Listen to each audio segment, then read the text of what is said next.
ఏమవుతుంది చెప్పాలి. అలా మంచివాడితో సహవాసం చేసి ఏమవుతుంది? మనము కూడా మంచివారమే అవుతున్నాం. రోజు బడిపోయేటవాడితో పరిచయం ఉన్నప్పుడు ఏం చేస్తుంది? వాడు కూడా బడిపోవాలనుకుంటుంది. ఈ బడి కొట్టేలో ఉంటాడు, వాడు ముందు రోజు ప్లాన్ వచ్చాడు. ఏంటిది?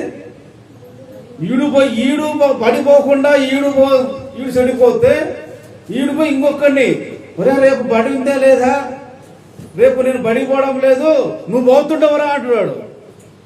ఈడు గట్టిగా ఒరే నువ్వు పోతుండవరంటే నేను కూడా పోవడం లేదు, నువ్వు పోవడం లేదు అంటున్నాడు. పోయాగా వాడు చెడిపోయి ఈడు చెడిపోయి ఇద్దరు తిరుగుతుండ్రుగా.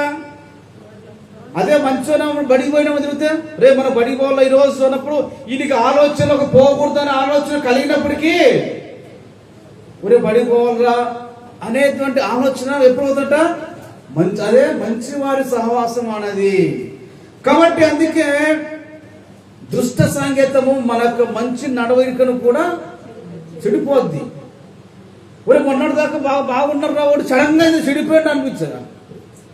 మొన్న వరకు బాగానే ఉన్నాడు మావాడు, కానీ ఇప్పుడు వాడి సహవాసం బాగాలేదు. మొన్న